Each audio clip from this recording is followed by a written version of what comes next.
Hello ma'am, welcome to my channel. Do ma'am karam taunarige nungainaribo. Do aisu dum nungairi.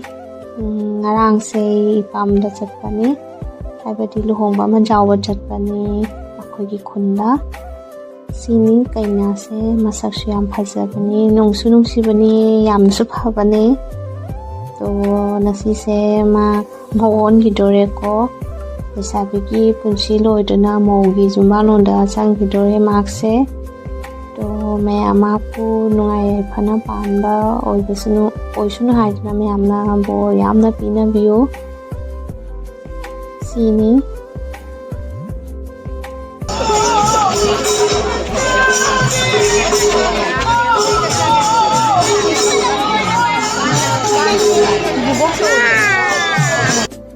Hello guys.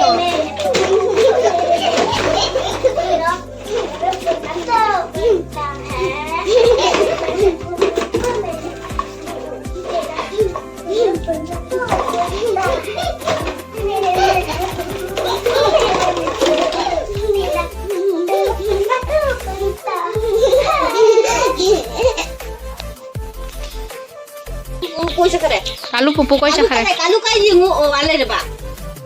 Nge. Kalu ni jen de dai tana bo wai.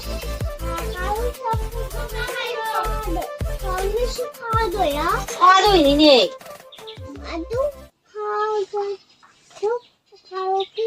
Kai ngano nang isa? Kan ni kai mami ngu. Hau ya ban mai pan ma tong hau. Bobo.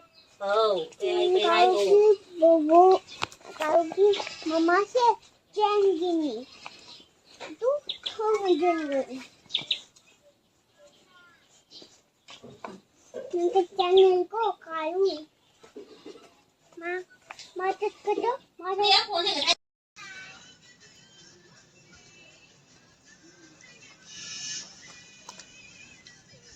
Jali khabi pura kadra.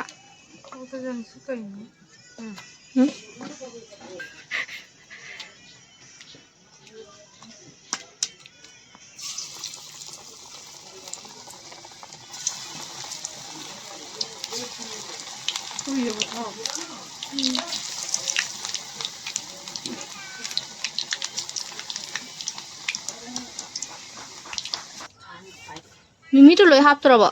Amma thambire mo. Sai harazu.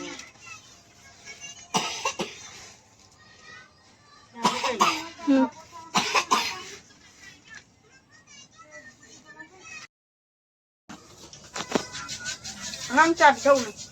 Akhoi nu pisi di thak ta bani noi na. Apa kekan? Pisi se khatang jam kak ke. Ah, bunga nama. Mau saya sini dah. Alu bolang ancam.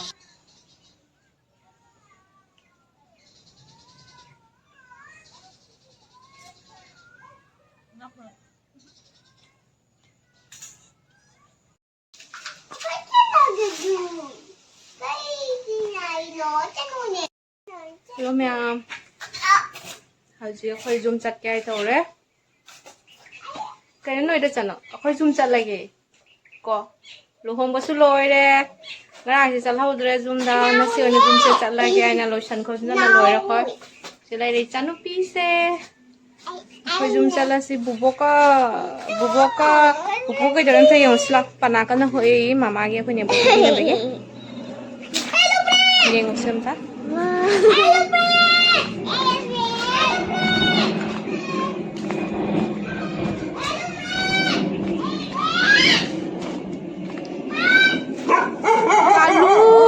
Cây khong nó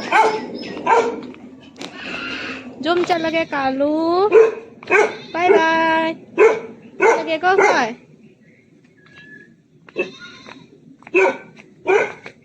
má papa cái chuyện gì mà xem thế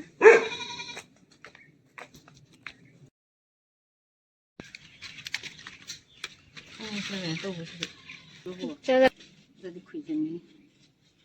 Hap le. zoom đây thọc lại chặt cái này zoom đó Mono bila? Masuk dulu. Ha. School.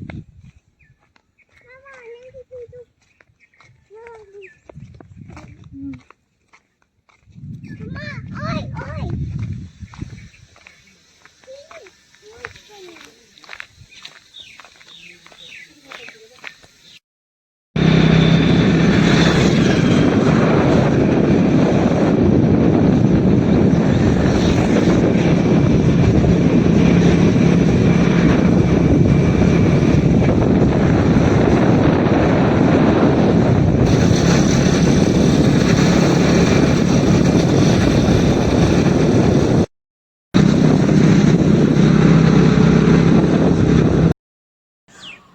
पापा से होजी अखोई थिलमगा जुमदा चखरे हाइदी mark से बाजार टौनी हाय अदुगी कुइना फबदाद्रे दो blog से सिदा सुमलो चलगे ma'am दो नुंथिनगी व्यू से व्यू ने नुमित टुबो काय चखरे